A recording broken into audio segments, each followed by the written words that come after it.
मैंने उस टाइम उससे पूछा था, निम्बाराम उसका नाम है, वो सीकर डिस्ट्रिक्ट राजस्थान का है। मैं बोला, निम्बाराम क्या हाल है तेरे? चोट खाने के बाद बिस्तरे पे पड़ा हुआ है जवान, पतला सा आवाज में बोलता है मेरे से कि साहब पेट में थोड़ी सी तकलीफ है, और फिर बाद में बोलता है, साहब मैं तो ठीक हूं, अपने पलटन के बाकी बंदे कैसे हैं?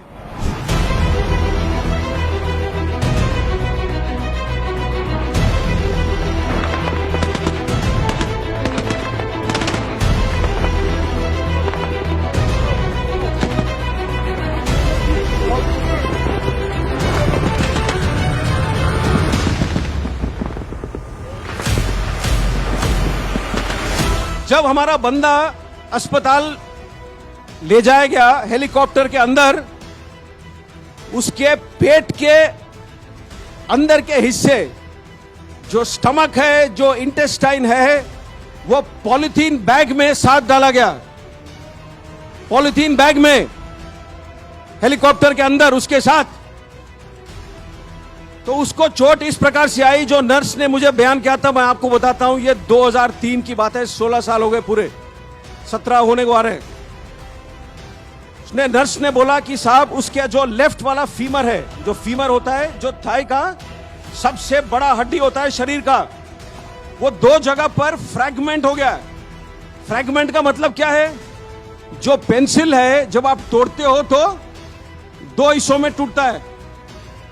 फ्रैगमेंट का मतलब ऐसे, जो पेंसिल अगर 8 या 10 हिस्सों में टूटे वो फ्रैगमेंट है। तो उसका ये जो थाई बोन था, 2 जगह पर फ्रैगमेंट हो गया था। इसीलिए डॉक्टर साहब जहां भी काट रहे थे उनको नजर आ रहा था खून। ज्यादा से ज्यादा गोली उसको लगी बाएं हाथ पर। क्यों? जो बुलेट प्रूफ जैकेट है जो हम पहनते हैं, वो सामने होता है पट्टी, लोहे का चादर, पीछे होता है लोहे का चादर।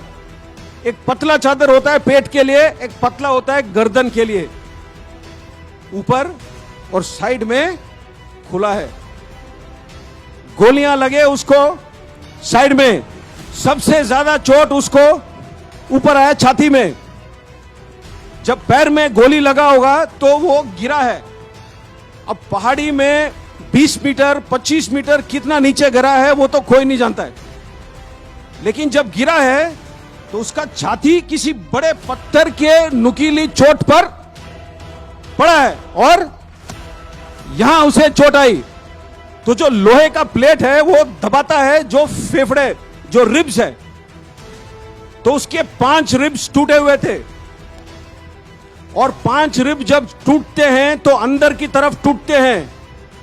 तो उसका जो बाएं वाला फेफड़ा था उसमें 5 जगह पर छेद हो गया, और जो लंग था लेफ्ट साइड वाला, उसमें बॉडी फ्लूइड और ब्लड पूरा भर गया था। ये उसके चोट थे। जब नर्स ने ये मुझे बयान किया तो मैंने नर्स से सीधा सवाल पूछा, क्या बंदा बचेगा? और जैसे डॉक्टर साहब लोग आमतौर पर होते हैं, ये नर्स ने बोला, सर मैं नहीं जानती हूं। तो हम लोग जो वर्दी पहनते हैं, थोड़े, मैं बोला ना, दिल से करते हैं हम काम, दिल से। तो मैंने अपने सोच में मुझे यह लगा कि अगर मैं उससे बात कर सकता हूं 1 सेकेंड, तो हमारे जो 1000 जवान हैं उनका जो मन का शक्ति है, जो दिल का शक्ति है, वो मैं उस तक भेजूं टेलीफोन के थ्रू। मैंने नर्स को पूछा, क्या मैं बात कर सकता हूं उससे? तो उसने बोला कि साहब 6 दिन हुए, इसने आज तक बात नहीं कही है। इसकी आंखें खुले तो है, लेकिन ये क्या सुन सकता है, क्या महसूस कर सकता है, क्या बोल सकता है, मैं नहीं जानती हूं। मैंने फिर भी बोला कि आप फोन का जो हैंडसेट है उसके पास रख सकते हो? तो उसने बोला हां। तो उसने फोन उसके हैंडसेट उसके कान के पास रखा। और मैंने उस टाइम उससे पूछा था, निम्बाराम उसका नाम है, वो सीकर डिस्ट्रिक्ट राजस्थान का है। बोला, निम्बाराम क्या हाल है तेरे? 15 या 20 सेकंड गुजरे, कोई जवाब नहीं आया। मैंने सोचा शायद वो खत्म हो रहा है, शायद वो सुना ही नहीं मेरी बात, शायद वो बोल नहीं पा रहा है।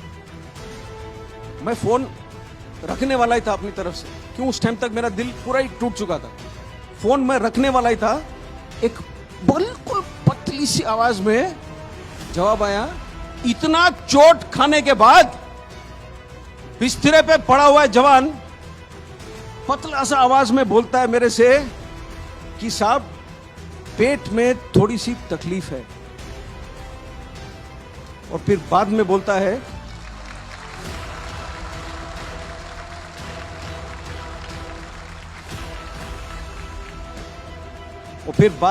है साहब मैं तो ठीक हूं, अपने पलटन के बाकी बंदे कैसे हैं?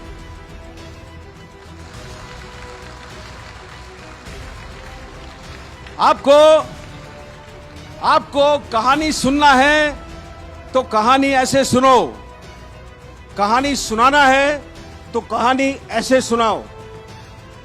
जो जवान खुद मृत्यु के दरवाजे पर खड़ा है, वो मृत्यु के आंखों में आंख डाल करके खड़ा है उस वक्त, और वो सिर्फ सोच रहा है अपने टोली में बाकी बंदों के बारे में।